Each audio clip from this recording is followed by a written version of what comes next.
Bismillahirrahmanirrahim. Assalamualaikum warahmatullahi wabarakatuh. Perkenalkan, nama saya Dinara Safina Al-Makhira. Kali ini saya ingin berceramah dengan judul Iptek. Langsung saja kita mulai. Alhamdulillahirabbil alamin wa bihi nasta'inu ala umuri dunya waddin. Asyhadu an la ilaha illallah wa asyhadu anna Muhammadan abduhu wa rasuluh. Allahumma sholli ala sayyidina Muhammad wa ala alihi wa ashabihi ajma'in, amma ba'du. Hadirin yang dirahmati Allah Subhanahu wa taala, marilah kita panjatkan puji dan syukur kehadiran Allah Subhanahu wa taala yang telah memberikan kita nikmat iman, Islam, kesehatan, dan kesempatan sehingga kita bisa berkumpul dalam keadaan sehat dan penuh keberkahan. Salawat serta salam semoga senantiasa tercurah kepada junjungan kita Nabi besar Muhammad SAW beserta keluarga, sahabat, dan seluruh umatnya hingga akhir zaman. Hadirin yang berbahagia, tema ceramah saya kali ini adalah Iptek dalam pandangan Islam. Iptek atau ilmu pengetahuan dan teknologi merupakan salah satu hal yang sangat penting dalam kehidupan manusia modern. Dengan Iptek, manusia mampu menciptakan alat-alat canggih, menemukan hal-hal baru, dan mempermudah segala aktivitas. Namun, tahukah kita bahwa Islam sudah jauh-jauh hari menekankan pentingnya ilmu pengetahuan bagi umatnya? Islam mendorong umatnya untuk menuntut ilmu. Islam adalah agama yang sangat menghargai ilmu. Wahyu pertama yang diturunkan kepada Nabi Muhammad SAW dimulai dengan kata Iqra, yaitu berarti bacalah. Hal ini terdapat dalam surah Al-Alaq ayat 1-5. Bismillah, Iqra bismi rabbika allazi khalaq, khalaqal insana min 'alaq, Iqra wa rabbukal akram allazi 'allama bil qalam, 'allamal insana ma lam ya'lam.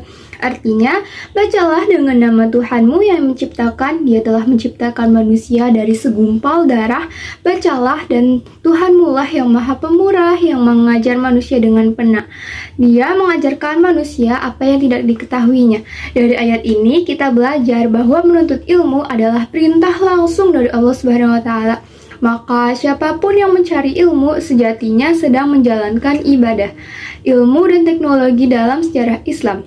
Hadirin sekalian, kita tidak boleh lupa bahwa umat Islam pernah menjadi pelopor kemajuan ilmu pengetahuan dan teknologi dunia. Pada masa kejayaan Islam, lahirlah para ilmuwan besar seperti Al-Khwarizmi, ahli matematika dan penemu dasar aljabar. Ibnu Sina, ahli kedokteran yang menulis kitab Al-Qanun fi Al-Tib. Al-Haytham, pelopor ilmu optik. Jabir Ibnu Hayyan, bapak kimia modern, dan banyak ilmuwan lainnya.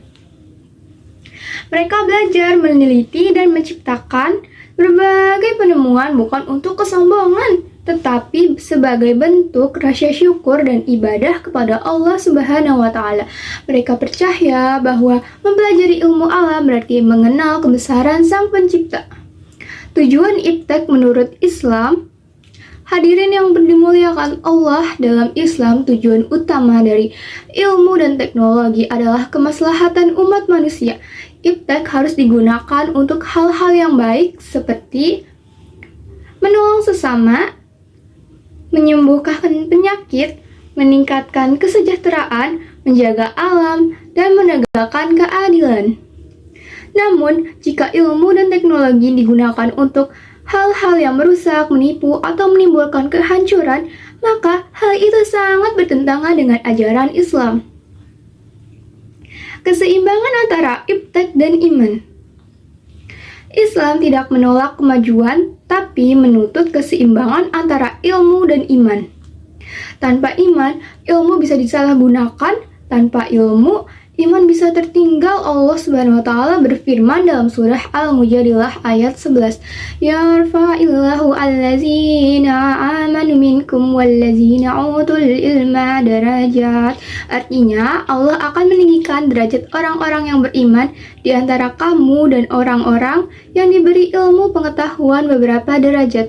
Artinya, orang yang beriman dan berilmu memiliki kedudukan tinggi di sisi Allah Subhanahu wa taala. Maka seorang muslim seharusnya berusaha menjadi beriman, berilmu, dan bermanfaat. Iptek di era modern, tanggung jawab umat Islam. Saudara-saudara sekalian, kita hidup di zaman yang sangat maju. Teknologi berkembang luar biasa. Dengan satu genggaman tangan, kita bisa berkomunikasi dengan siapapun, belajar, bahkan berdakwah. Namun kemajuan ini juga membawa tantangan besar, banyak orang yang menyalahgunakan teknologi untuk hal yang tidak baik.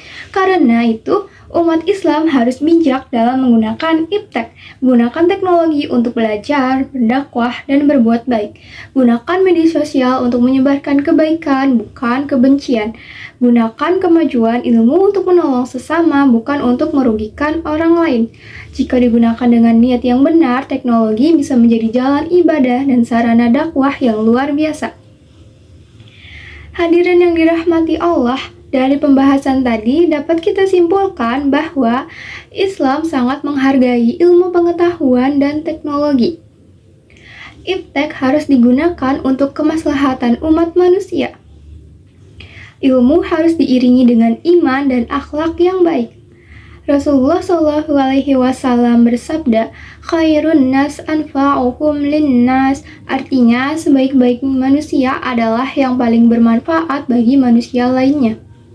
Mari kita menjadi generasi muslim yang berilmu, beriman, dan bermanfaat bagi umat serta kemajuan bangsa. Semoga Allah Subhanahu wa Ta'ala memberikan kita ilmu yang bermanfaat dan kemampuan untuk mengamalkannya di jalan yang diridhoinya. Akhirnya, marilah kita tutup dengan membaca hamdalah. Alhamdulillahirabbil alamin. Wassalamualaikum warahmatullahi wabarakatuh. Sekian ceramah dari saya Dinara Safina Al-Makhiraj. Bila ada salah kata, mohon maaf dan sampai jumpa.